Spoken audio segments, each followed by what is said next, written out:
Okay, let's see who are here.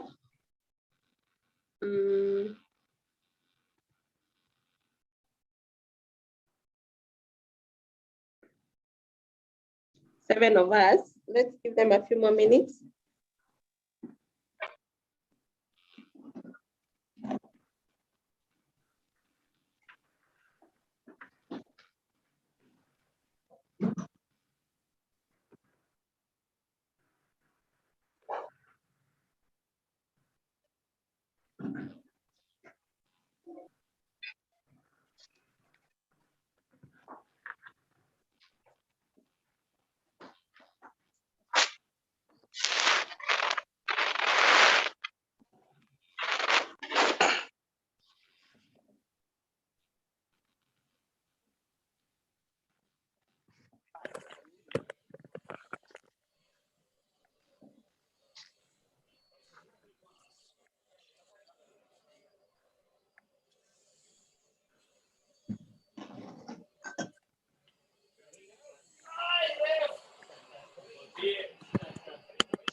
One 40.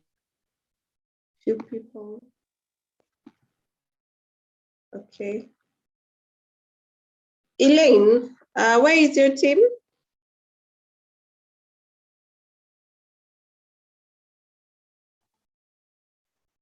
People are working in different areas, so I think they'll just join. Okay.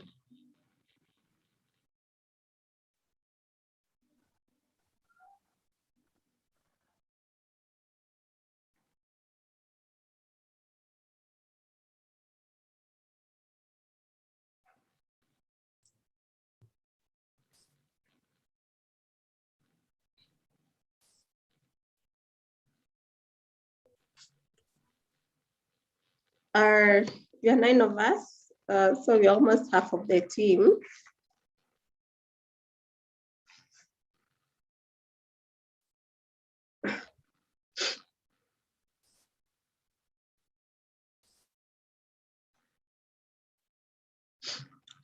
Let's say we start at 2:10, with those of us who have logged in. So you can call your friends.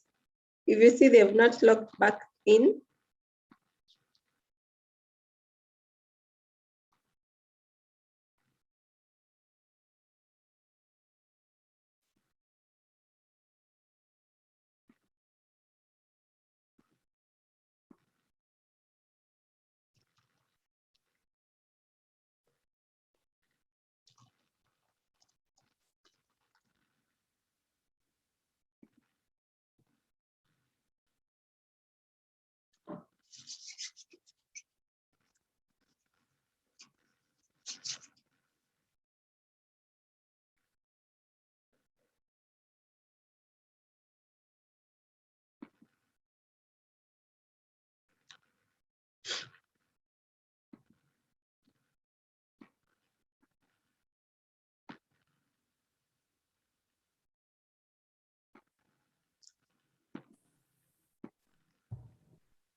All right. I'll now want to assume all of us are back. Just hold on. Okay. We are 12. So let me see the team from Accurate. 1, 2, 3. 3. So are the team from Stressors staff, you're 10. I think that's a good number to start. So let's see people, you know, Nikipindi Chalala Salama. So let's see you. We'll start with Oprah.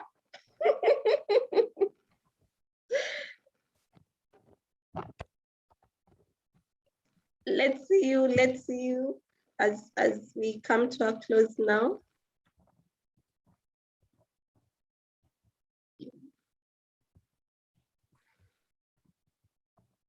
Awesome. Others, we've dropped our names. What happened?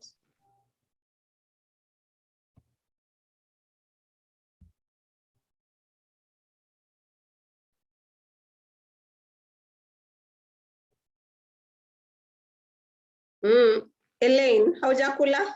Barak.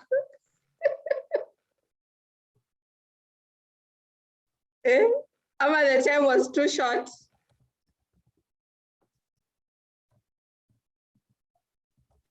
The time was too short. Somehow, today is the day that people have decided my phone calls are going to be endless. Oh, really? Yes. After maybe I've taken like 2 phone calls. Lunchtime was over. Yeah. No worries, but good to have you back. Where is Blim? Where is Abraham, Abdul, Magufuli? I want to see all of you. Abraham, you're back. Umekula lunch kweli? Yeah, nimekula lunch and I'm back. Energized to go. You're energized for the rest of the afternoon. Yes. Blim, you are to give us another name for a leader that you know or admire. Nelson Mandela. Nelson Mandela. Okay, Let me rename it for you. Mandela. Why Nelson Mandela? Mandela was a great man. Uh-huh. Yeah. I just loved him. Okay. Yes. I've noticed with your team, it's either a footballer or a political leader. How comes hakuna a religious leader?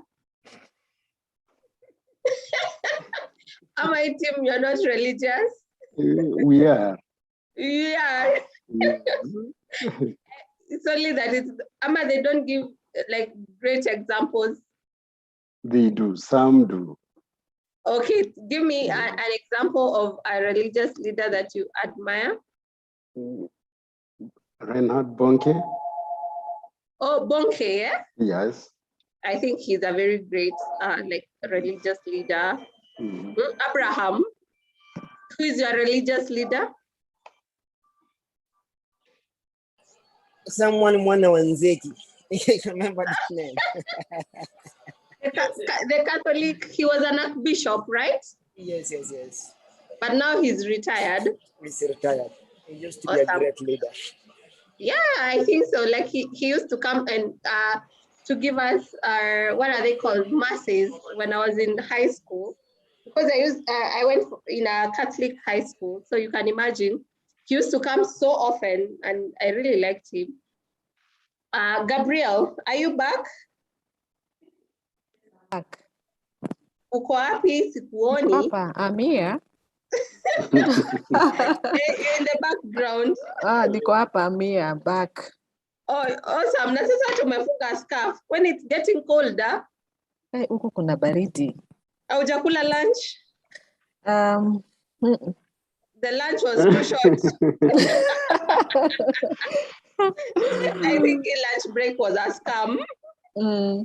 Sindio? Yeah. All right. Why is Mwalimu Nyerere? You are not with us in the morning hours. Mwalimu Nyerere, where are you? You have changed again. Like for every session, you keep changing. Okay, let me see who else is here. Steve Gatura.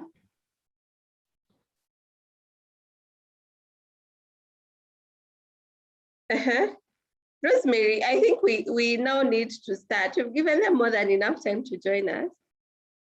Yeah, I think that's a good 15 minutes. Yes. I think we're almost full house. You're probably missing only 2 people. Yeah, I would want to assume again, to assume so. Yeah. So I think then we can pick it up from there so that the afternoon. Yeah, true. That I know some people are in jumpers, others have Masai lesos that we can't see. Yeah, I know. And duvets. You can only see here, you're not sure where the rest of the body is. Yeah, I know. So before people decide to go to sleep, we need to make sure we wrap up the afternoon. But glad that we are all back. Yes. For those who have eaten, well done. For those who have not eaten, pollen. Yeah, we'll take the time to eat later in the day. So yeah, yes. So the afternoon session, we get to look at 2 things, managing conflict and stress management. So those are simple things that we deal with on a day-to-day basis.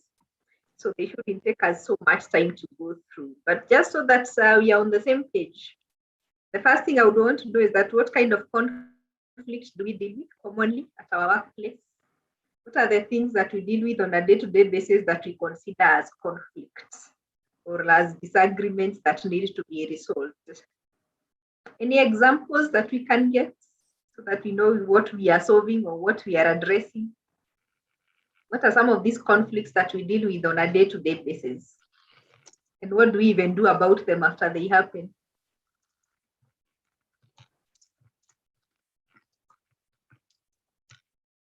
Volunteers? One of them is clients' unrealistic expectations. Yeah. For example? Is there really just one? Okay, there are many. Give us one. Okay, there's with HR we have to be picky because some of them are confidential. Yeah. Okay, a client not wanting to follow due process. So we have processes and procedures that have to be followed. So like a client just wants us to cut corners in, like, let's say dismissing someone. And they're so adamant about it and they don't want to hear anything. Yeah, that's a tricky situation. So how do you resolve such? In the past, we've had to be assertive and just stick our ground and really tell them that we cannot do that and give them solutions of how we can move forward. And then to add on that, you're also guided by your professional ethics. So because it's a matter of policy and it's a matter of ethics, then in that case, it has to be your way. It has to be, the standards have to be followed. Yeah. Okay, nice. But you have said in the past, so does it mean currently it has changed? Well, I would not be shocked if the same thing still comes up again. Okay, thanks for that. Any other example of conflicts that you come across?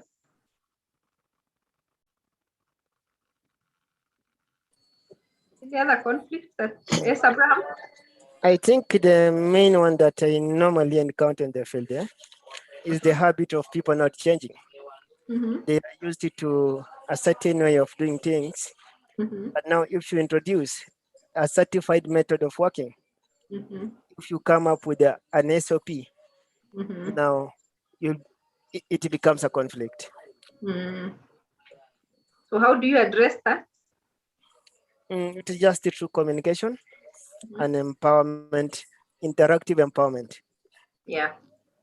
So I think but the biggest problem again we have with change is communication. If you don't communicate change early enough, if you don't involve the people before the change happens, then it becomes your problem and you have to literally bulldoze through it, which doesn't really work well. Yeah. Nice one. Any other conflicts? The third and the last one before we kick off. Any other example of a conflict?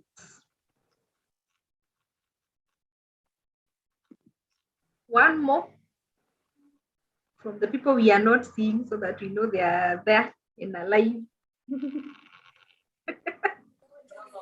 Let me add one. Certain expectations. Yeah. For example, you'll get someone working in a warehouse, right? His job description was warehouse or a general worker.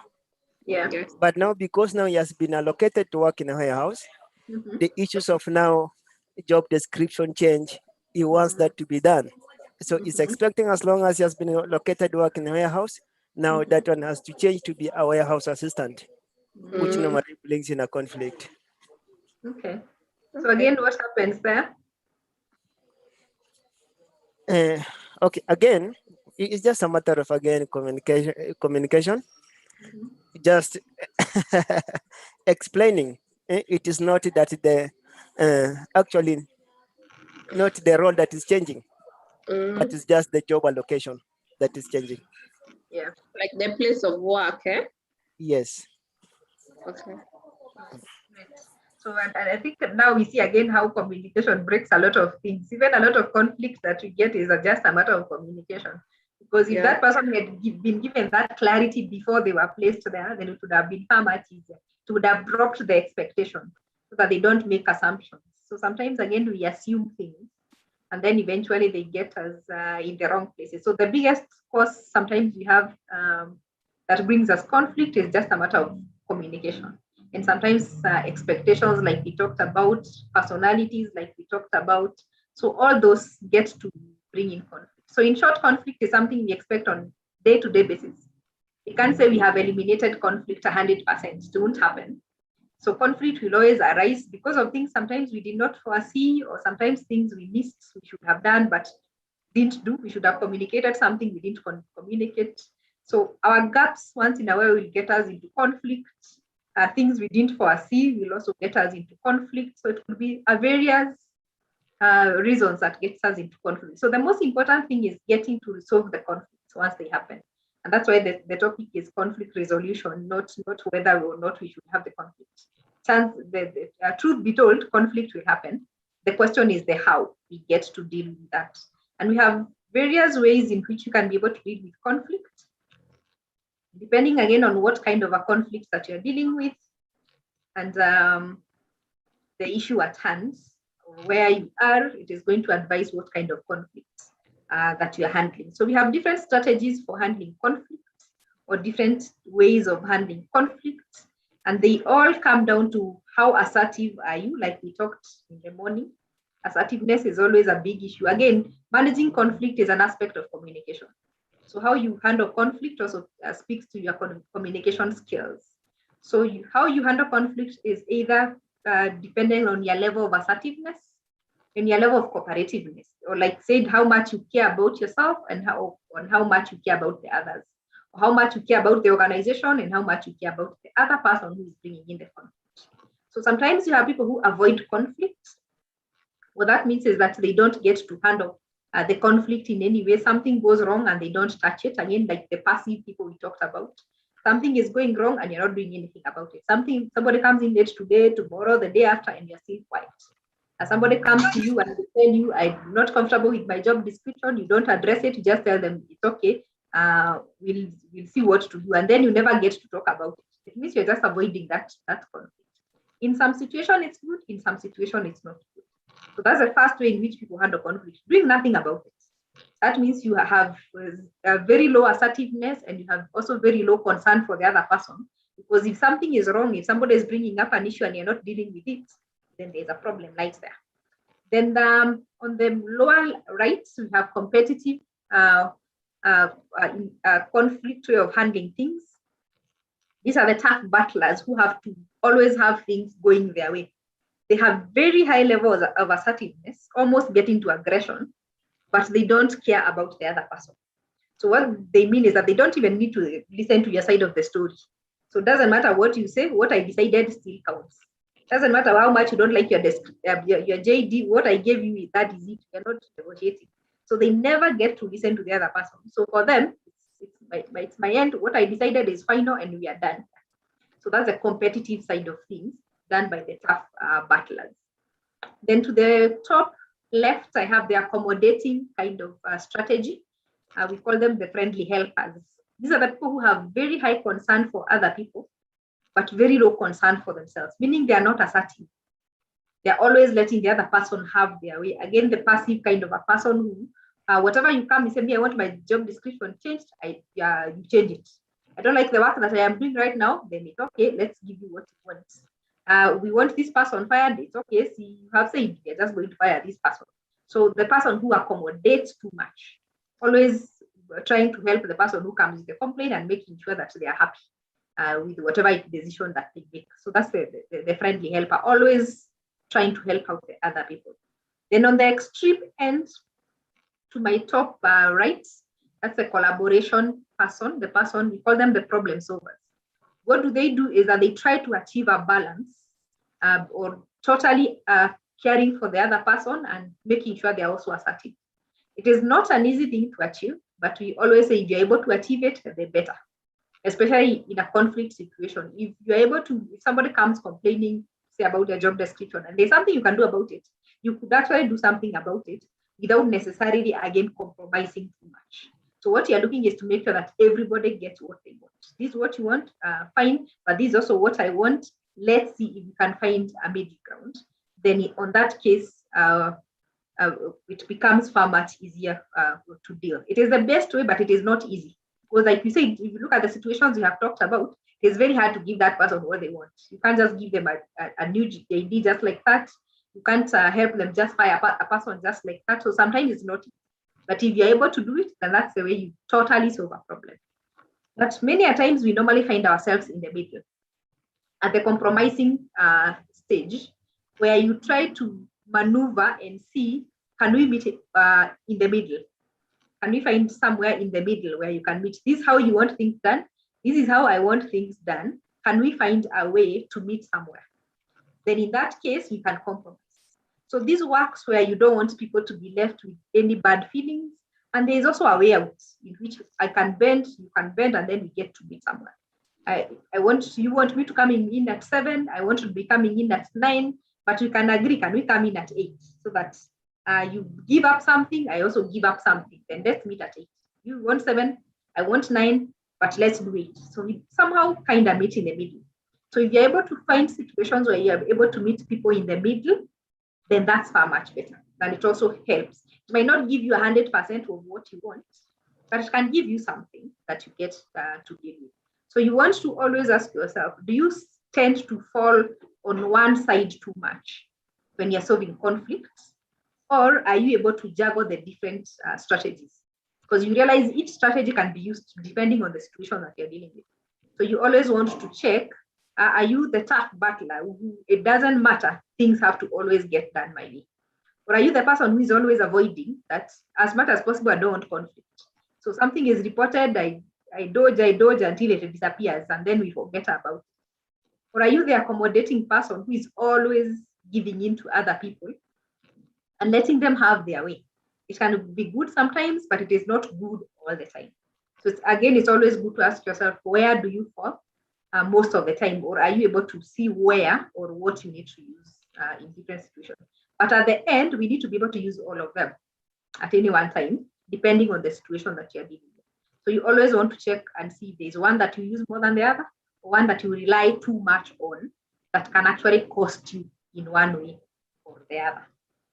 So we are going to do a short exercise for us to see whether we lean too much on one side. I've seen Gatura's message. He says he's on his way, but following as he is moving.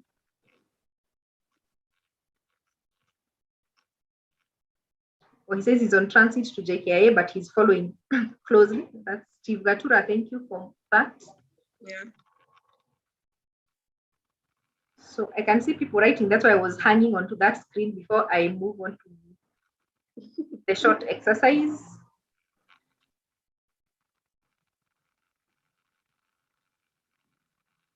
Done? Okay. So I hope we still have our pen and paper. For the people who are driving, we are not going to be very helpful to you. But for those who are still seated, then you can get to do assessment. There are only 15 questions. I'm only getting us to do the short assignments because of time. So just look at the question and then answer it as either 1, 2, 3, or 5. And make sure you note the question number, because we are going to do the totals based on the question numbers. So note the question number and then give it your answer. Note the question number and then give it your answer. So I think we can do that in 5 minutes or so. How many questions are there? 15. Okay. Yeah.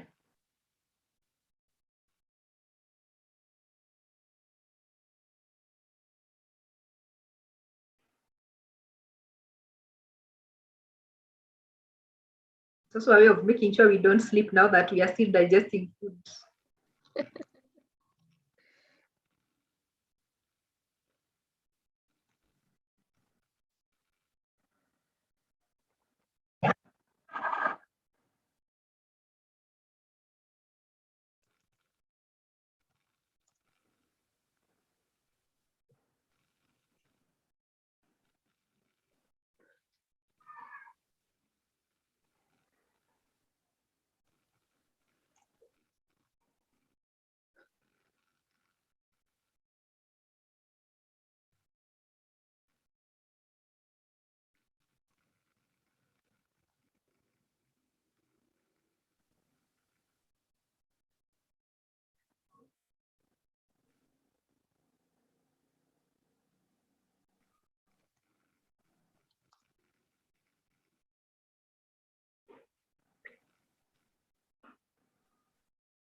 You can scroll down a bit. I hope we remember what 1, 2, 3, 4 means.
You know once you're done?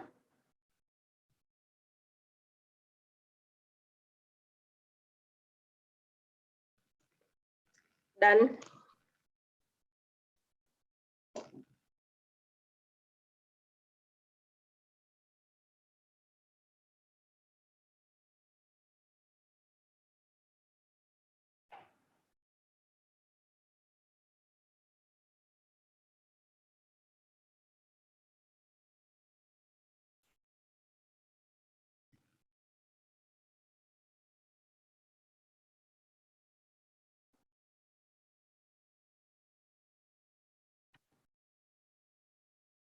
Okay.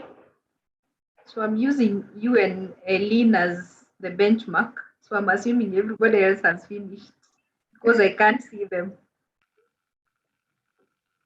So you can now add the totals based on the corresponding statements. 157. Yes. So for collaborating is question 157, for competing is question 4, 9, 12, like that. So do your totals, then you see where you score the highest. That tells you your preferred style.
Okay. You can give us a poll. We see which our highest preferred style.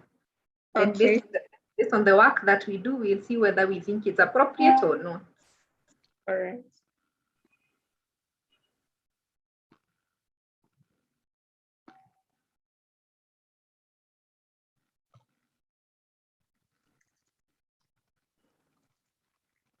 I'm assuming everybody has done the totals.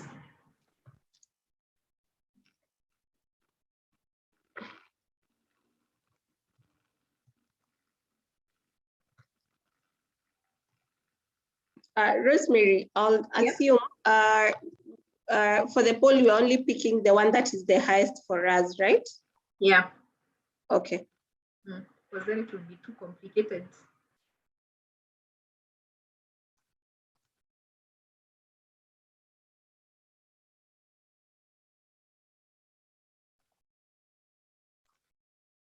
All right.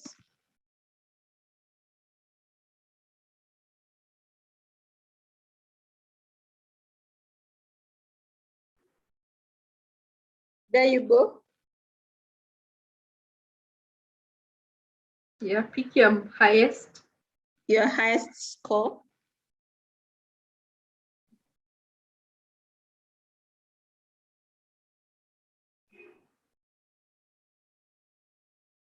Eight people, 5 more to go. That was fast. Wameamuka. Yeah, that was the whole intention.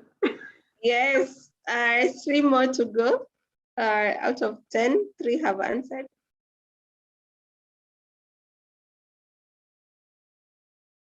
All right. There are the results. Oh, collaborating, interesting. Yeah. Wondering how we are able to collaborate. I was actually thought competing would be the highest. Why? Considering we follow policies and procedures, so we don't bargain anything. Okay, so that's interesting. I would want somebody to tell us why they think collaborating is the highest, assuming it's the best for us in the work that we do. Anybody who has a thought, how are we able to do collaborating? Like getting to a point where you get a solution that works both for you and for the other person, being a colleague or a client or whoever it is that we deal with mostly. How come you're able to achieve so much collaboration? Because it's actually one of the hardest things to achieve. Yeah. But again, like you say, it depends on the nature of work and the kind of conflict that we deal with. How are we able to achieve so high level of collaboration? Anybody who has a thought?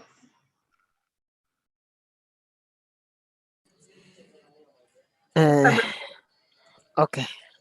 I have a feeling Let these me guys have an expect you input. to keep talking so that they can stay behind the scenes. But I do Okay, collaborative. uh-huh. I think this method is working because it will make even the other person comfortable on the decision that you will reach. So that because you are giving him or her also time to express his or her mind.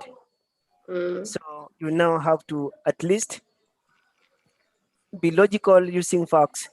And I think that way the person will understand, even if there is no any change that will be made in any arrangement.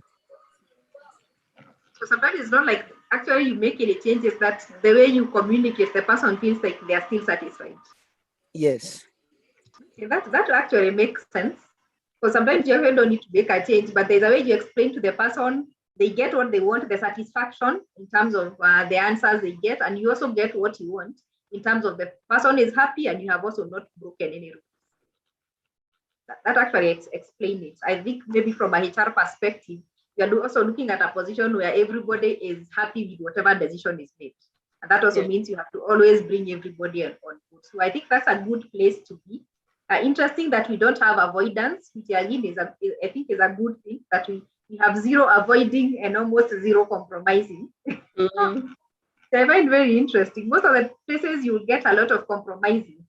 But again, like you said, it depends on the nature of work. So I think here we are either competing or collaborating or accommodating. Sometimes you have just to let the person have what they want, because you are able to give them that. I think was the closest following, accommodating at 20% and competing at 10%, where it is policy, rules, and procedures, so things can't change. Then in that case, you compete. So I think that's a good explanation in terms of those scores. So like I've said, there's no good or bad. It's just a matter of what situation are you dealing with. And depending on what situation you are dealing with, it explains to you whether you are doing it the right thing or the wrong way. So just to mention a few things about the 5 strategies. Like you said, when you avoid, it means you just ignore or withdraw from the conflict. Sometimes it's also a good thing. If something is too trivial, like you said, we can't start arguing about you coming in 2 minutes late. I mean, it's zero argument there. So if something is too small, you can avoid it. If there's no possibility of resolving the issue, doesn't matter whether we spend the whole day here, this thing is not going to change. So you might as well not bother with it. If getting to talk about the issue causes more damage than benefit, then again, it's not something you want to talk about. If you're not bringing up this issue is causing a lot of damage, then if we don't talk about it, then sometimes you avoid it. But sometimes you also avoid for a few minutes or for a few moments just to cool down. Again, like we said, under emotional intelligence, you don't want to approach things when you're too emotional. So sometimes you avoid a situation for a few minutes, you cool down, put yourself together, then you come deal with it later.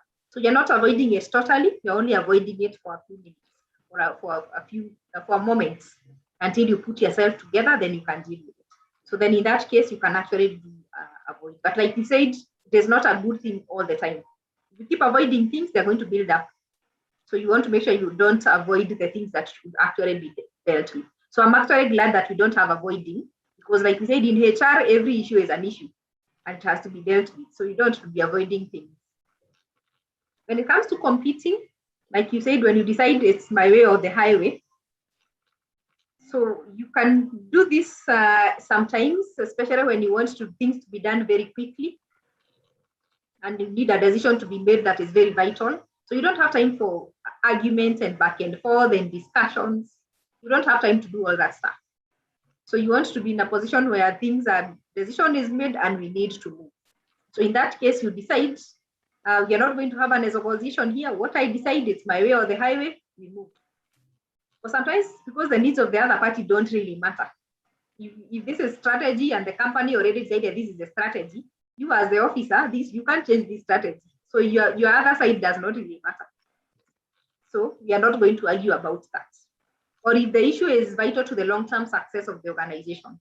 Again, these things also apply a lot to strategy. If the organization already decided we are moving to Rwanda, your thoughts don't really count. So you just have to move because it is vital for the long-term success of this organization.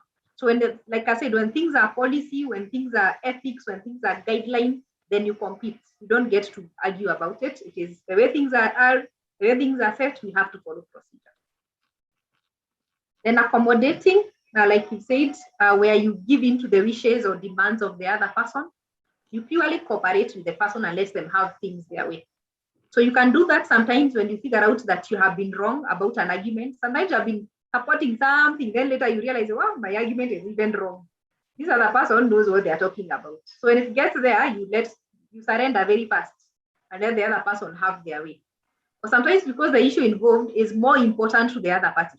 You could have been arguing about who is coming to work on Saturday, for example. And maybe you are an Adventist, so Saturday matters more to you than it matters to me. Then in that case, I can let you have your free day on Saturday, then you come on Sunday. So in that case, because the issue here is more important to one party, then you can have the other person have their way. But if you feel continued competition is going to damage the relationship, sometimes you look at an issue and you realize the more we argue about this thing, the more we are messing each other up. The more I'm messing this client, we are going to lose the client, or we are going to mess up this stuff, and it's not really a big issue. So I could actually let this person have their way. I'm not going to lose much by letting them have their way. But if you're always accommodating, just like avoiding, it can lead to unresolved issues. Because it means there are things in you that are not addressed. And the other person is getting away with too many things. If it's that way, then you need to check so that you're not always accommodating. So you can accommodate, but again, not all the time.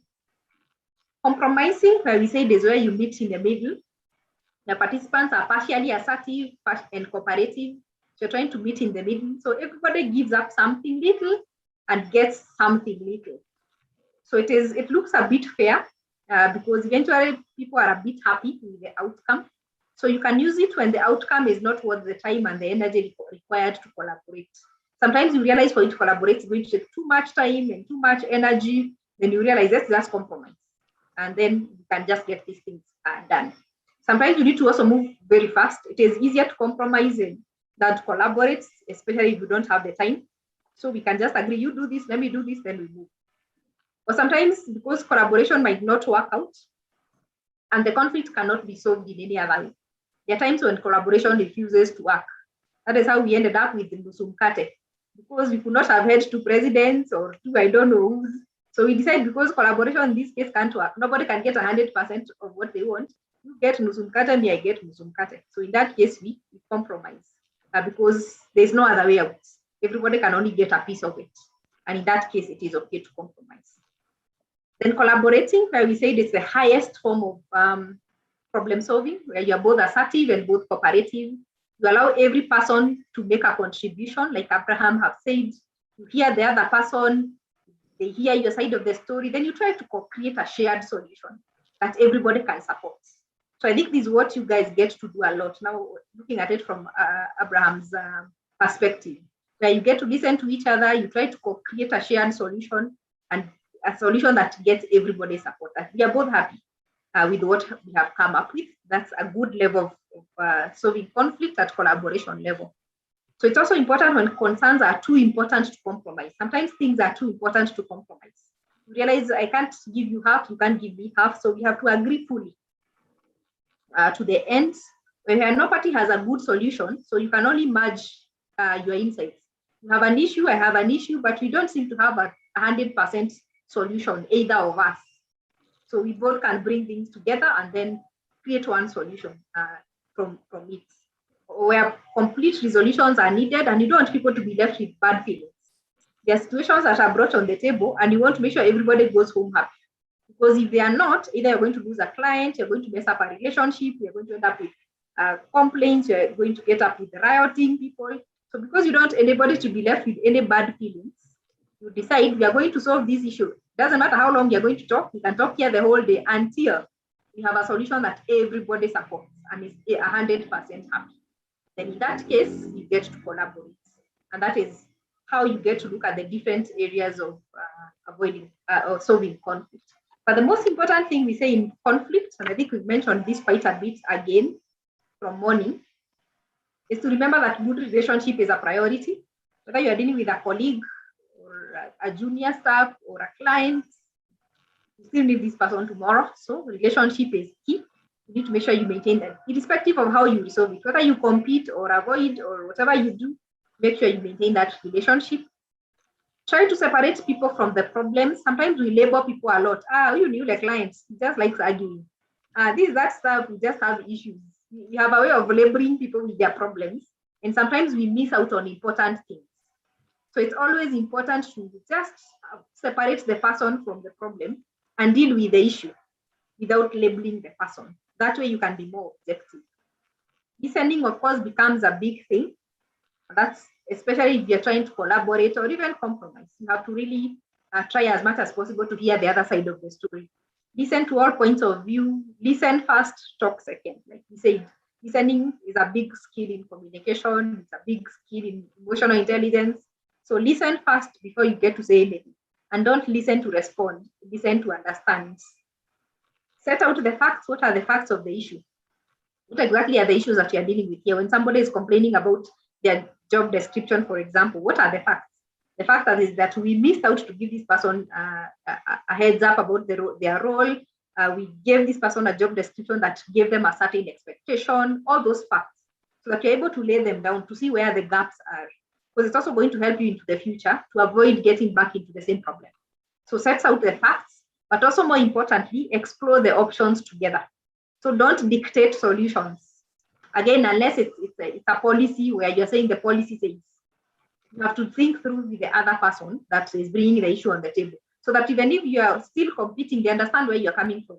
That it is policy, it is ethics, it's guidelines that you can't change.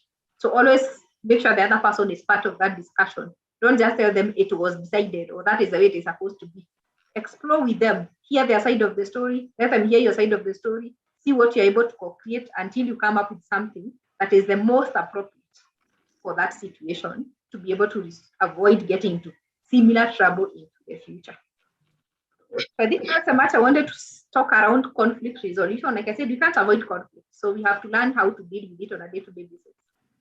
It's again a skill, just like communication, that you have to learn to deal with from our houses to our offices.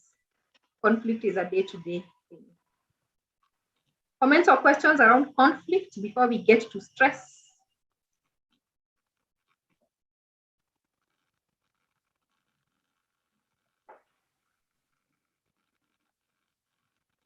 Any comments or questions on conflicts?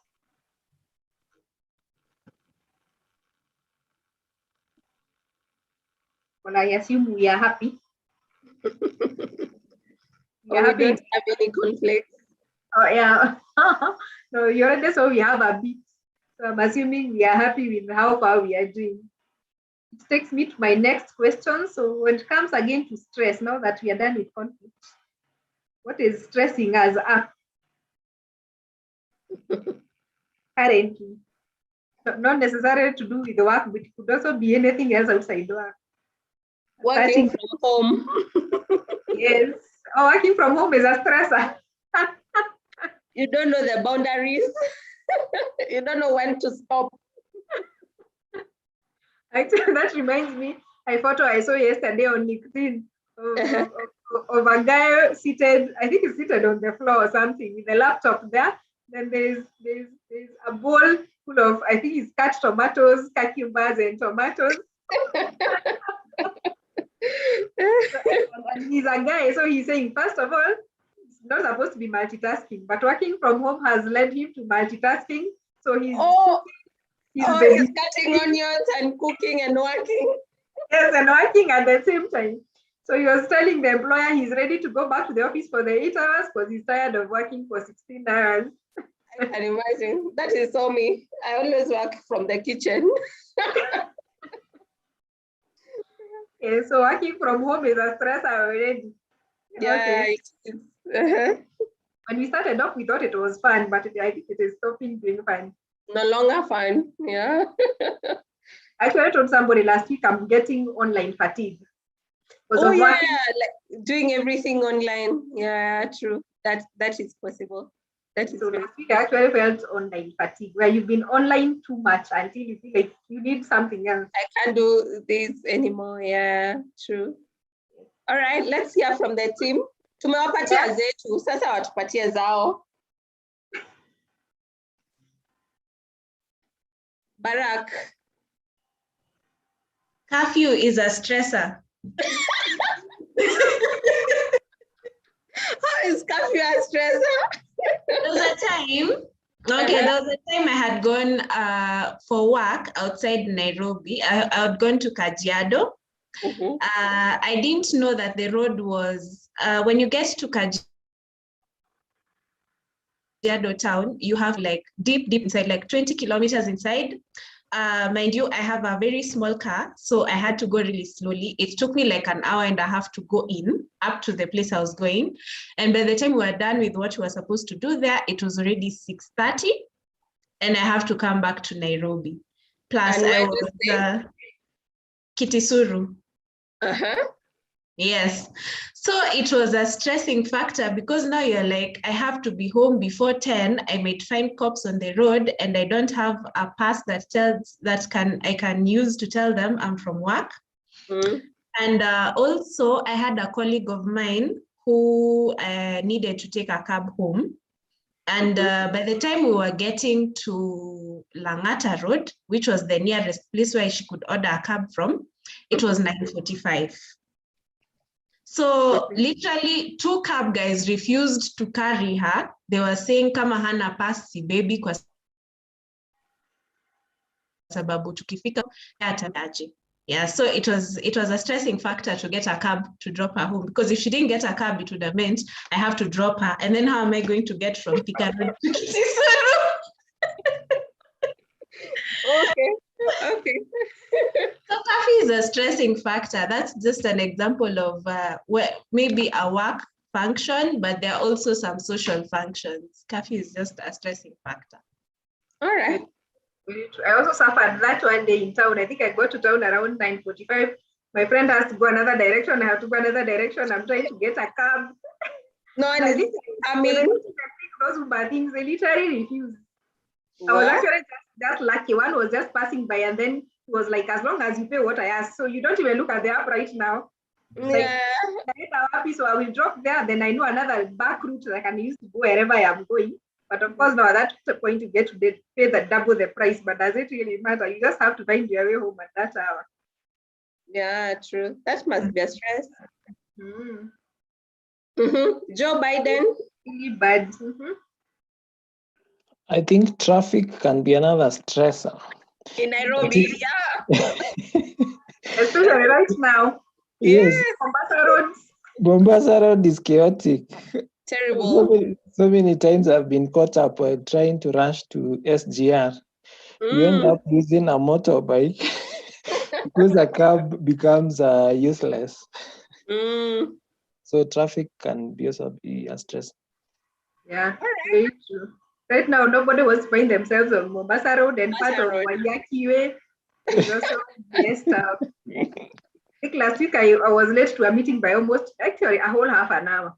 Just stuck at museum. Waiyaki Way. I got to museum. I thought our usual turn towards Thika Road is there. I got there was no turn. Yes. So now I had to find myself down in town. Traffic. Yes, it was a mess. Wow, terrible. Let's hear from someone else. Gabriel.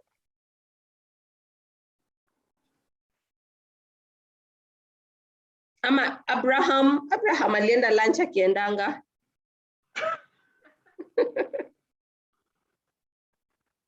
Oh, Magufuli. Niko hapa.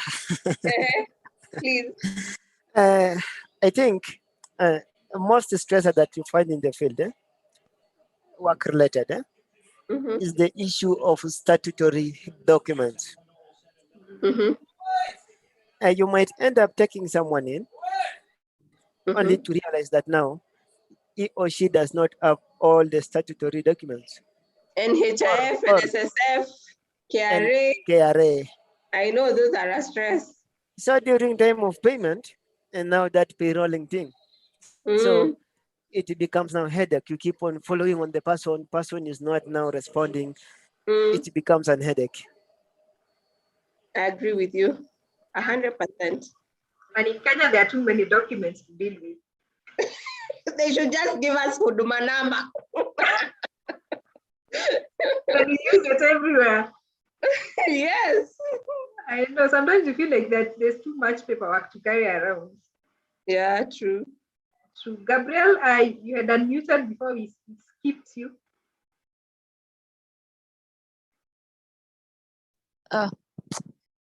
Yes. We're waiting to hear your stressors.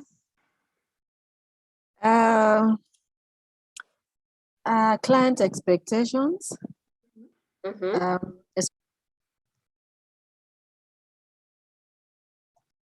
You have been muted again. I'm saying client expectations, especially on recruitment.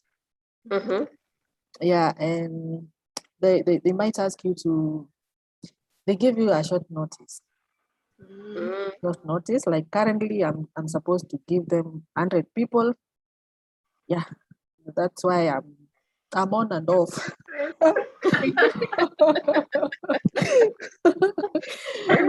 Yeah. Try to look for the 100 people. Yes. Okay. Yeah. Yes, so that's another stressor, especially for clients who have the expectations, and sometimes those timelines don't really matter to them as much because they have things they want done. And I know some also keep changing expectations. And you said you'll do. You are capable. Oh, yes. Oh, you're capable. Yes, yes. You have to handle it. Yes, yes. Great. One final one.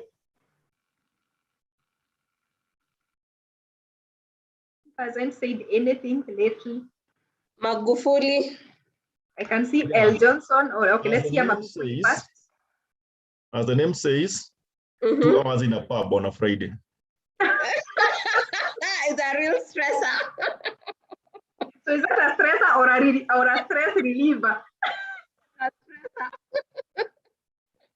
Magufuli, is that a stressor or a stress reliever? It's a stressor because it's only 2 hours. Oh, it's only 2 hours. Yeah. Oh, you wanted it like 6 or 7? I wanted it to go maybe 6, 7, 8 there. These are the people who leave home on Friday. They only show up on Monday very early in the morning to change and go back to work. Okay, that's interesting. I had actually not thought that is a stressor. Come to think of it, it is. It is a stressor, yeah. Those are a lot of hours people are in the house and they don't know what to do. True. L. Johnson?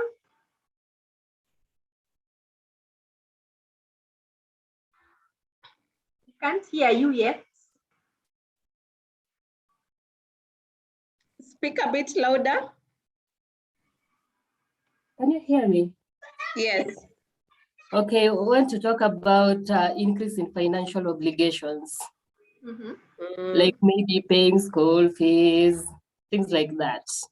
Causes stress. Yes. Very true. Financial obligations can run you down. Like this August was the January for 844 system. Yeah, true. After a 1 week break. Yeah, exactly. After a 1 week break. So that was a real stressor. Like maybe, for example, you didn't even finish the last term fees, then here again. After 1 week, you also need another term fee. Yeah. That's a real stressor. So thank you very much for the sharing. I think we all have enough stressors during this time, and COVID is not even making it any better. So we just have to learn how to deal. And that's why when you talk about stress, we talk about stress management. So anytime you hear something being managed, it means we still don't have a solution yet. We are just trying to manage the situation.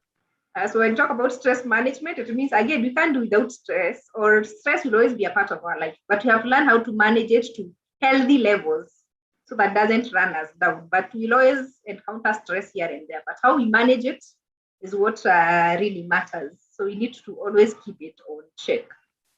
So when you talk about stress, we say it's just that emotional and physical tension. So sometimes it starts emotional and then gets physical. You can even get to a point where you're feeling physically fatigued, physically tired, physically not have the energy because it's been too much to deal with.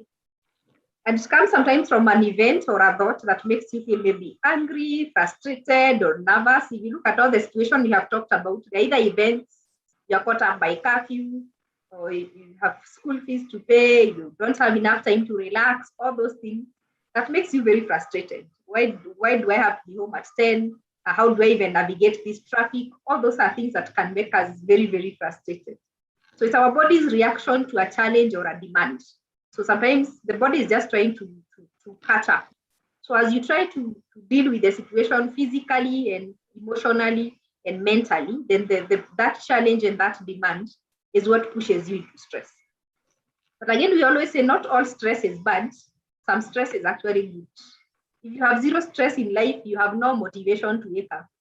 If you did not have any bills to pay, for example, and you have no need to make any money, you could be asleep at up to 1 p.m. or up to 2 p.m. to just wake up and eat and catch a movie or something. You almost become lame. You are inactive, you are bored. So when you have zero stress level, it's not a good place to be. So you're almost like a lame person. You're inactive, you're bored. So you need a healthy level of stress. So you need that also increases your level of performance. So our level of performance seems to shift based on our stress levels. So actually stress can motivate you to look for another job. It can motivate you to start a side hustle because you have more bills to pay. It can motivate you to think harder and take a motorbike instead of driving. Some level of stress can make you actually think and start looking for solutions and become more creative. Like we have become with COVID, we have become very creative as we try to survive through these situations. So it's a good, some stress is good. It's healthy, it keeps you motivated, it keeps you focused because you have goals to achieve. And that's a good thing. But your body can only handle up to a certain level. Once it hits a certain level, then it becomes bad stress.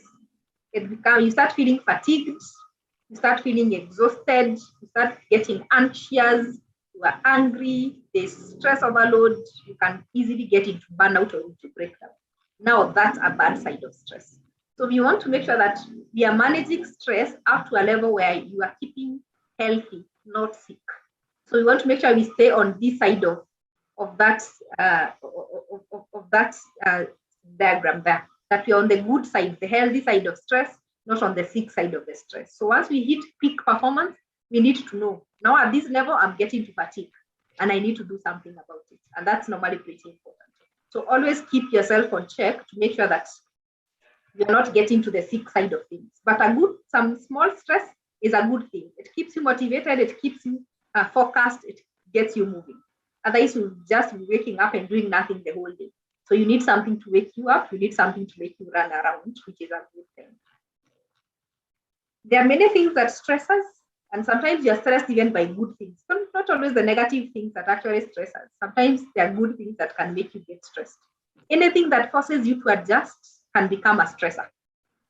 That is even something as good as getting married, or getting a promotion, or getting a child. Just because you're trying to adjust into something else can actually become stressful. And doesn't mean that thing is bad. It doesn't mean getting a child is a bad thing. It doesn't mean getting married is a bad thing. It doesn't mean getting the promotion or relocating is a bad thing. It just means that there's a lot of adjustments to be made. You have a huge adjustment to make to a point where your body is struggling to adjust. And that can actually become a stressor. So it's not always the negative things that actually stress us.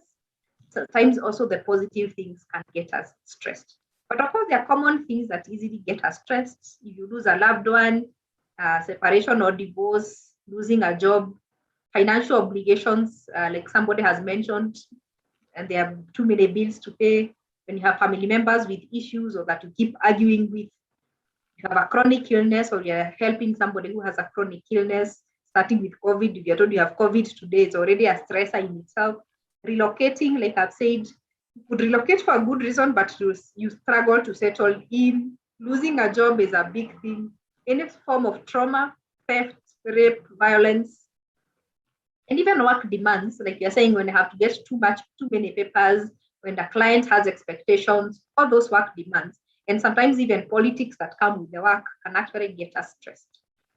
But then it's not every day that we get to go through all those bad things. It's not every day that you get divorced. It is not every day that you get a child. It's not every day that you relocate, but we still get stressed because there are other smaller things. Like somebody has said, traffic by itself is enough stress as it is.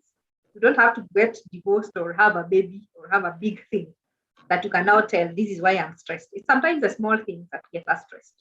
The traffic that we have to deal with on a day-to-day basis. It is the arguments we have with our family members. It is the worry we have about our finances, paying bills, paying school fees, and all those things. There's those small things that contribute to a day-to-day kind of stress. And so sometimes we don't know we are stressed because we assume we have not been going through anything major. We're thinking, I haven't lost anything major, I haven't lost a job, I haven't had a major shift in life. But the traffic you deal with every morning, the person you keep arguing with in the house, the work that you have to get to every morning, the finances that you have to deal with, those small things are enough to get us very stressed. And that's why stress becomes a daily thing, because our daily hassles are stressful enough by themselves. And like you said, traffic is already a major thing that is stressing us right now.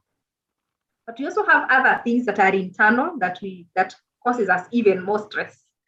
One of them is probably the fear and uncertainty. So sometimes the stress is not external. It's not the things that happen to you. Sometimes it is the things you do to yourself. So sometimes our fear and uncertainty, when you hear constantly about diseases, constantly COVID is in our head, constantly people losing their money, constantly the economy is coming down, those things that are ringing in our minds and in our news every other day, and we have very little control over, can actually get us into problems.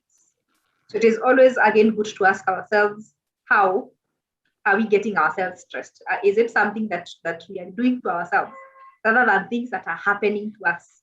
So always, again, keep that on check, because sometimes it is us who cause ourselves more stress than we actually should. Sometimes it's an issue of our attitude and our perception. We normally say how you view the world determines whether it is going to stress you or not. So if something happens, do you look at a challenge and think, I can be able to do this, or I can tackle this? Or do you look at it and feel helpless? Like there's nothing I can do about this. If you feel helpless, then you're going to even get more easily stressed. So your perception and view of the world also matters. So some people also get stressed because of their perception, because every time they look at something, they get easily overwhelmed. They feel like it's beyond them. They feel like it's too much. So that can also get you easily stressed. Sometimes unrealistic expectations on yourself or even on other people. You'll hear people say we are normally hurt by our own expectations, not other people's behaviors. It is because you have set certain expectations on yourself or on people. So, and we always know nobody is perfect. So if you expect to do everything right all the time, once in a while you're going to get very stressed, because you're not giving yourself room for things to go wrong. It's always good to give room for things to go wrong, so that when they go wrong, things normally go wrong, even if I give everything my best. So give yourself realistic expectations in life, so that again, you don't keep pressuring yourself to do things that are beyond you and makes it almost unmanageable for you. Assertiveness counts again, as far as your stress levels are concerned. So if you're always passive and becoming a victim of circumstances, then you'll be stressed very easily, because you're not speaking your mind, you're not saying what you want, you're not standing up for yourself. So things keep piling up on you, and that's a stressor. On the other side, if you're the aggressive person, people are avoiding you, you're always trying to have people do things their way, they're probably not complying to the way you want things done and pushing them, it becomes a stressor. So learning how to be assertive makes you avoid both extremes, and also eases you from stress, because it gives you at a place where you speak your mind, but you don't have to always have things done your way. So it gives you a balance. It is a good place to be in managing your assertive, in dealing with your stress. So stress is not always about external factors like the finances, the divorces, the promotions. Sometimes it's also an internal factor. It is your fears that you are feeding into your mind even before something goes wrong. It is your perception, how you look at things. It is also sometimes unrealistic expectations that you have set on people, or sometimes because you are not assertive enough for yourself. So that takes us to how do we manage the stress? And because I can hear we already have a child in the house who is helping us to manage stress. I wanted to see this so that they tell us how they manage stress, but the person has disappeared. Joe Biden is multitasking. So I was about to ask the person to tell us how they manage stress, but the person has disappeared. Because having a child could be a way of managing stress.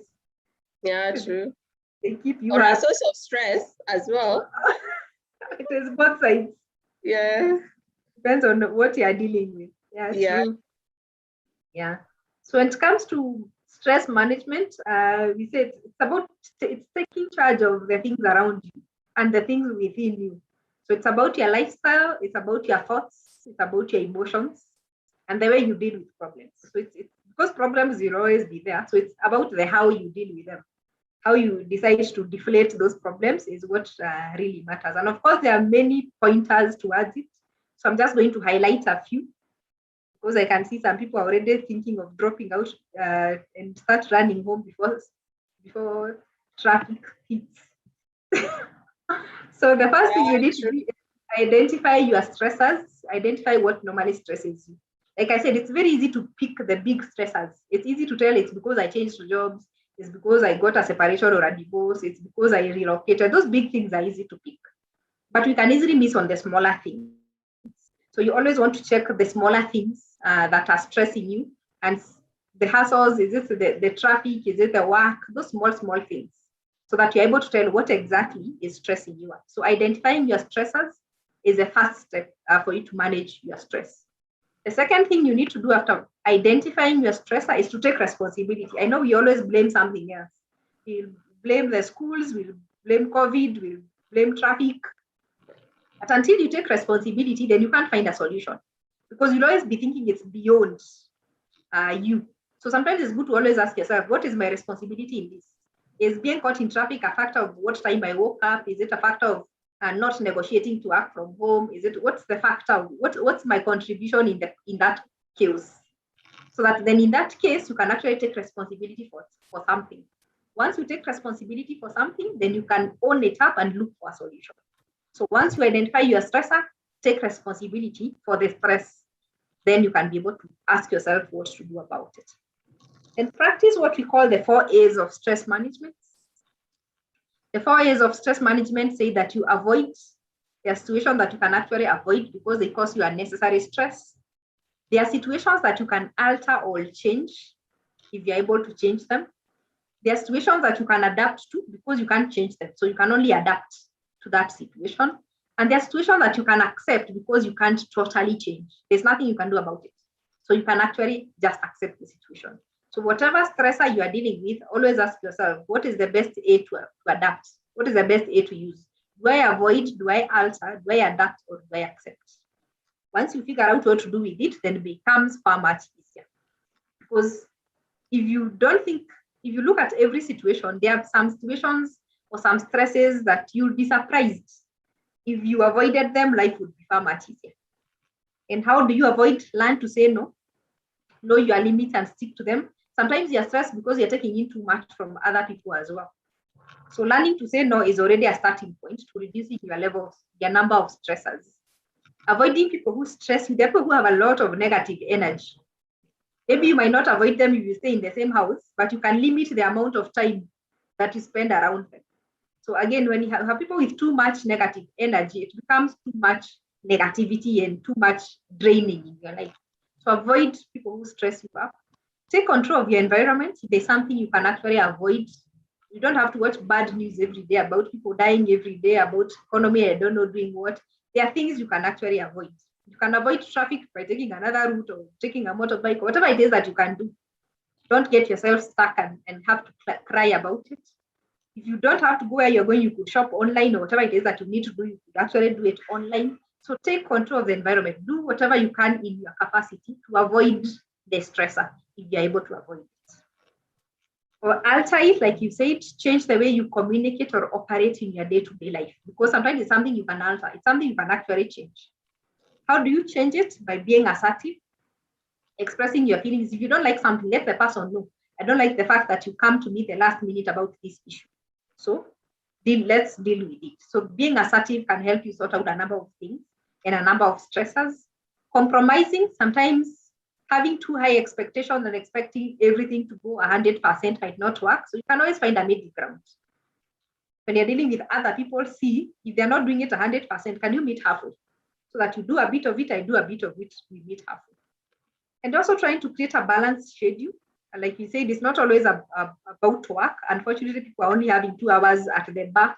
So we still need to look for other things to do that can be more balanced, like more social activities to keep us going. So that's about altering, change what you can be able to change. Adapt, if you can't change it, then change yourself to adapt to the situation. How? Reframing problems. Always view situations from a positive perspective. I always ask yourself, what's the good in all this commotion? Maybe I cannot sit in the bar for 2 hours, but I can get to sit with your kids as they do homework. Look for the positive side of things and see if you can be able to enjoy that other side. Always look for the positive side of things. Look at the bigger picture as well. Will this issue matter in the next 1 year? We normally say if it was not going to matter in the next 5 years, don't waste 5 minutes worrying about it. So always look at the bigger picture. Stop worrying about the small thing. Don't sweat the small stuff. Like we said, if it's something small, get over it and move on. Adjust your standards. Set reasonable standards for yourself and others. Remember, some of your stress is based on your expectations and your standards. And people are not having the same standards as you are, and things are not as perfect as you want them to be. So adjust your standards. Don't put too high expectations on yourself and on others. But also practice gratitude. When you wake up every morning and look at the positive side of things, appreciate what you have, or what is available. You might not have all the money, but you have children that you can see, they can eat, they have rent, you still have a job. There's something to be grateful for, even as you struggle to pay the school fees. So try to practice gratitude. Always look at the positive side of things and see what is it that you can actually be able to celebrate, because it gives you energy and positivity to go through the harder days. And finally, we said if you can't adapt, if you can't alter, then just accept. And you can't even avoid it. Just accept. Because some sources of stress are unavoidable. You can't avoid, you can't alter, you can't adapt. Just accept.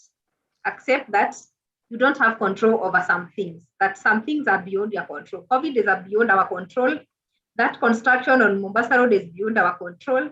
So we just have to accept that we have to deal with this for the next, I don't know how many months. So they are beyond us. We just have to accept and see what we can do with ourselves. Look for the upside. There's opportunity in everything. Like you say, look for opportunities. This one is not working, but what can I pick out of it? I have to be home at 10. So what's the good side of it? So always look at the good side of things. Learn to forgive. Obviously, people are going to mess you up a lot of times. So if the more you carry them, the more stress you get. So learn to forgive and let go. But also sharing your feelings with other people, talking to a trusted friend or somebody else that you believe in becomes very important.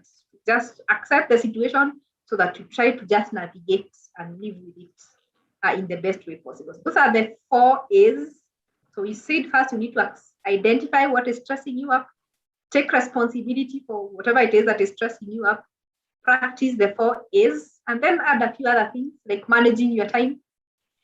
Sometimes you're also stressed because you're taking too much. You go to work Monday to Friday. On Saturday, you have a chama. In the afternoon, you have choir practice. On Sunday morning, you have to go to church. In the afternoon, you have fellowship. In the evening, you have another chama. So you just have a crumbled life. And so you have too much to deal with. So sometimes we overcommit ourselves and then end up crumbling in the process.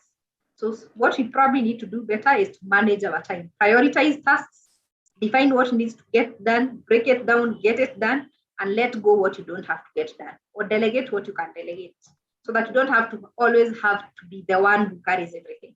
That way, you're going to have an easier life as well. Of course, it helps to have a healthy lifestyle. Get enough sleep. Don't miss out on your sleep. Don't miss out on your food, because it also contributes to how well your body can cope. Don't try to use drugs or other things to enable you to sleep or to concentrate during the day. You're only making it worse for yourself. So as much as possible, try to have it healthy. Sleep enough, eat enough. That way you can also be able to work enough and keep a balanced life.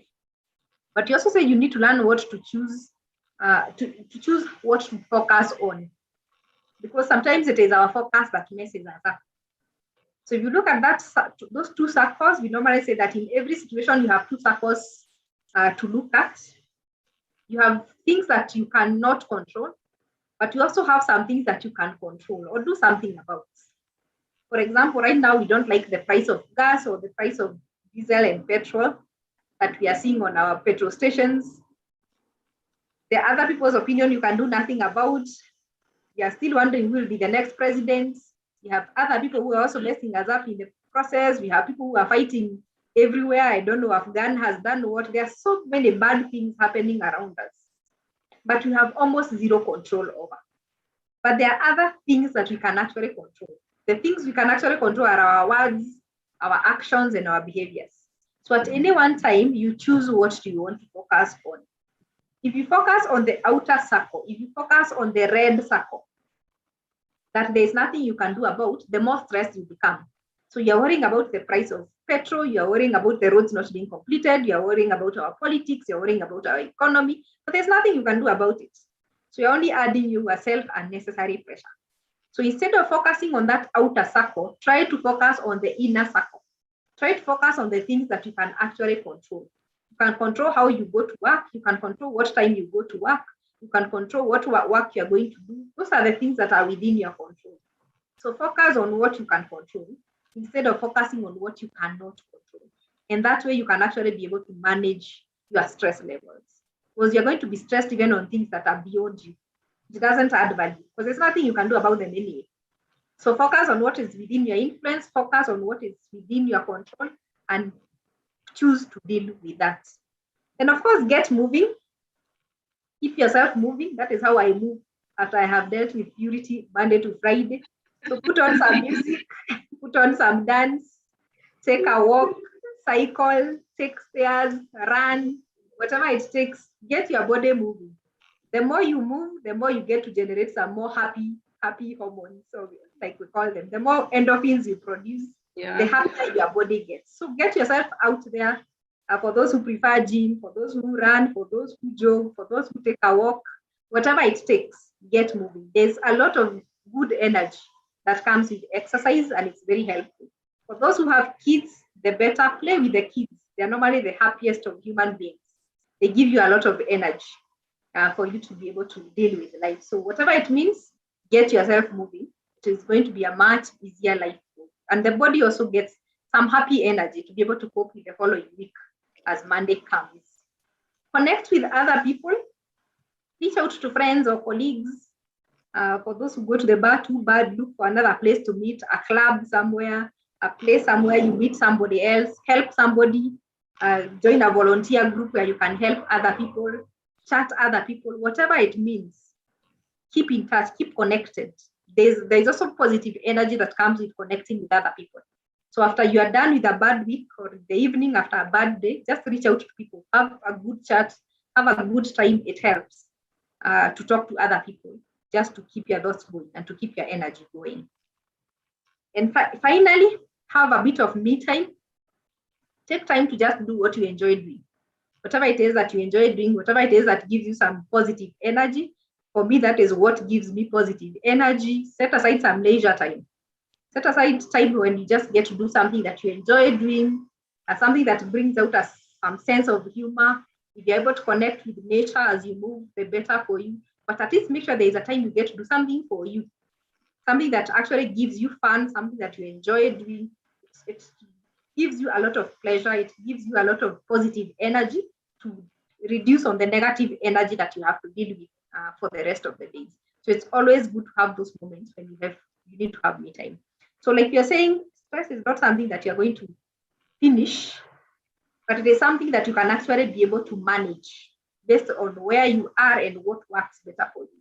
But the ultimate goal is trying to create a balanced life, whether you can actually work and work well, where you can have healthy relationships with the people around you, whoever they are, where you get to relax because it's important for you to relax, but you also get to have some fun. As much as we are adults, we also want to have some fun. But at the same time, because life will hit us once in a while, you also need to be able to build resilience to hold up under pressure and meet challenges head on. Because once in a while, life will hit you hard. So you need to be able to build resilience, to be able to stand up and fight again and meet pressure heads on, meet challenges heads on. So it's not a one size fits all for everybody. It is what works for you, what balance means to you. It is work, relationships, relaxation, and fun. But in the same process, build resilience because life gets tough. So that when pressure hits you, when challenges meets you head on, you can actually be able to hit them very, very well. Thank you very much. All right, we come to a close. Any questions? Rosemary, you've done a very good job. Thank you. Any questions? People from being in the office at 4. And they trust me the whole evening as they go home. As they go home. All right. Any questions? But I believe this was a very wonderful day. A lot of learnings. And I really like with our trainings, like there's always something new. Like, you know, Rosemary, you've done these topics for so long, but the assessments today are so different. and I'm always excited because I know, one, we are not recycling information, like we are highly focused on the client. And I really hope the client is also happy with the participation, the quality of work.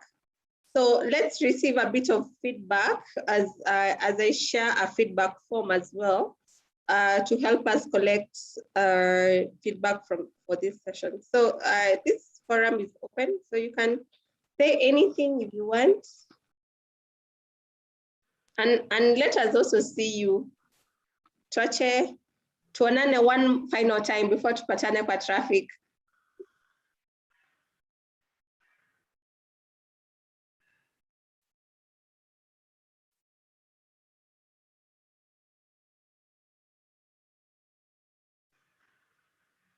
Anyone? Or any questions? So that we or any questions as well? Yeah. I didn't ask for questions on stress, so just in case there are questions or comments around stress management as well. A quick one, eh? Yeah. Yes. Stress management. What I've picked from there is that you cannot avoid stress, and everyone has stress. Maybe the only person who does not have stress could be a dead person. True. Yeah. That's very true. So you can't just wake up and say, me, normally I have zero stress. You need a bit, like you said, you need healthy levels of stress to wake you up and do something. But once in a while, you're going to be hit to almost unhealthy. Like when COVID happens or when there's traffic you didn't expect, sometimes you're going to be pushed. But you always need to find your way back to a balance to figure out what do I need to do in this situation for me to not lose it. So the idea is, like I said, manage it. Because you can't totally avoid it, but you can manage it. Yeah. All right. Thank you so much, Abraham, for that. Anyone else with any thoughts? And I've sent you the feedback form. It's a link, so just click on it. Even if you're using your phone, you are able to just click on it, answer a few questions, and we'll receive the feedback from you guys. Joe Biden, where are you? I'm there. And Nelson Mandela, what do you think? What is your takeaway point from today's session? It has been quite an informative day. We've learned a lot. I think I've left with some quotable quotes. Quotable quotes. Pushy people.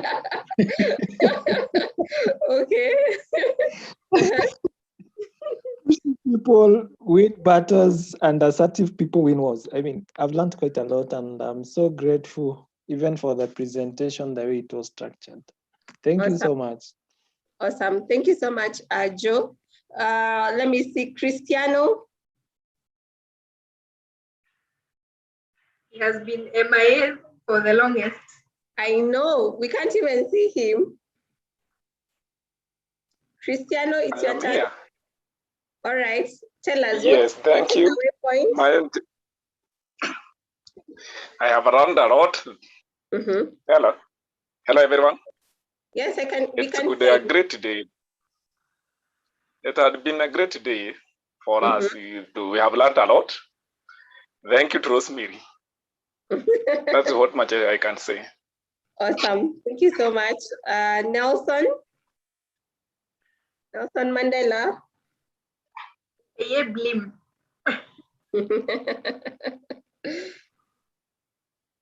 Unmute yourself. Hi, everyone. Hi. I'm happy. The training has been very informative, especially to somebody like me who is in the operations. You have really tackled everything that we always encounter during our working hours. And I've gained a lot. And I know it will help me do my work better than what I used to do before. Thank you. All right. Thank you so much, Nelson. Let's hear from a few women. Gabrielle, Oprah. Let me see who else.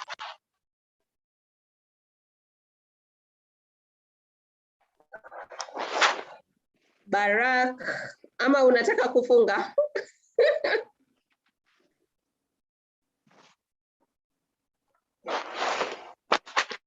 So Oprah, you can go. For me, Gabriel is talking. Yes, we can hear you. For me, it's been an informative session. I've learned quite a lot. There was that quote that one of us said that you can have you can have your emotional intelligence does not equal to your emotional what yeah to your IQ. Yes, is that to our the quote? yes that one. Yes. So yeah, basically I've learned a lot. And thank you so much for this session. Awesome. Thank you. Let's move quickly to Gabrielle. That was Gabrielle, so that now should be Oprah. Oh, then it should be Oprah. Sorry. I've also learned a lot. My takeaway quote was "Move your mountains in silence." I've just confirmed I'm melancholic in nature. I'm those perfectionist. But what I've learned, my takeaway for applying emotional intelligence, you just accept that we are all different. The way we communicate, the way we handle stress, the way we respond to everything, we are just different. So we approach things from a point of understanding the other person is not yourself. So that one goes a long way in giving you a stress-free life. So thank you so much, and I hope we can do this some other time soon. Yeah, sure. Thank you so much. Let me see, who have I left out? I think I've mentioned pretty much everyone. Rosemary, or what do you think? Unless Ellen Mwalimu Nyerere wants to say something. All right. The team from Accurate. We start with you, Melinda. Melinda, then Ellie, then Mwalimu Nyerere as we close.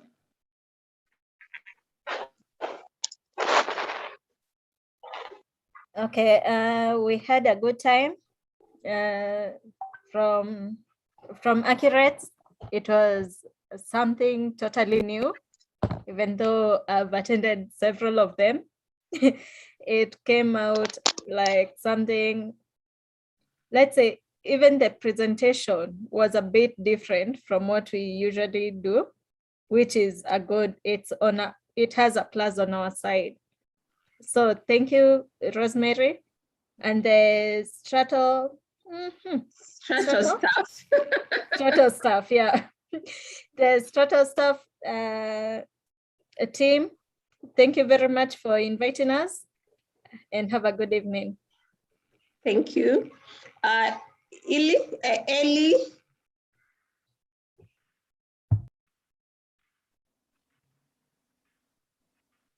I don't think she's there. So finally, okay, yes, you can go on, Mercy. Okay, I'm happy and humbled. The meeting has been very educative.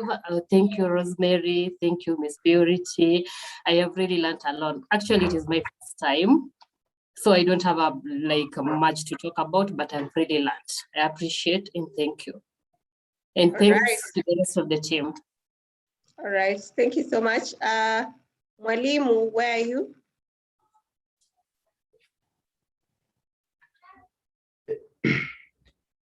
Yeah, and from my end, thank you very much, Rosemary. I think that was such a marathon, but I understand you do this for a living, so so it's a great thing. But now, one thing that really stood out for me is now able to understand how to use my emotions in a positive way, and even how to relieve stress, how to communicate effectively, empathize with others, and even overcome challenges, as well as diffusing conflict. So I think it was quite timely, and it should be a takeaway point for every one of us. And we really hope that this doesn't end here. We can apply it at our various jurisdictions, and that we can even help other people that are out of our scope, especially at workplace. Thank you. All right. So, yes, thank you so much to everyone, the team from Stratos staff, our team here at Accurex, for making this happen. You know, I was getting very worried when we said it is a one-day training, and I almost for a minute could stop breathing. You know, just trying to anticipate how the day was, how the day would be. And now it's almost 4 p.m. and I feel like it's 8 a.m. like Twendele. So thank you so much for that. And also for the HR team at Stratos staff, you know, for identifying these needs and also identifying us as a service provider. And I believe, or I hope that this is the first of many as we move forward, trying to solve many training needs in your organization. And pass my regards to Mariam. I have not seen her today, and I came excited hoping to see her, but she was not here, and also the entire management team for Stratos staff. I will be giving you certificates, so make sure you give your correct name to HR so that we are able to share your certificates with you. There'll be e-certificates, so you can easily get it to your email, go print it at a local bookstore, and then if you want to frame it, you frame it. They're very pretty, actually, so it's something that you'll want to show around. So other than that, kindly make sure you give us feedback on the link that we have shared on the chat box. So other than that, have a very good evening. I really hope that all that we have learned, we are able to apply it, both at the workplace and at our personal levels. And in case you have any questions, I forgot, like that slide that normally has our contact. Let me just put it here. That's our contacts. You can always give us a shout in case you need any support at accurate.ke or drop us an email. And if you get lost, just visit our website. You are able to get all the help that you could need from there. So that is it from me. And thank you so much. And God bless you all. Have a good evening. Thank you. You too. Maybe Aileen wants to close on something. Yeah, I also wanted to ask if you'll be sharing the presentation with us. Yes. It will come part of the training package. Okay. Plus the recording as well, so that in case you miss something, you can always go back to the recording. Okay, thanks. Thank you so much, and good evening. Okay, you too. You too, thanks. Bye. Nice evening. Thanks. Bye-bye. Bye. Enjoy your evening. Bye. Bye-bye. Sante.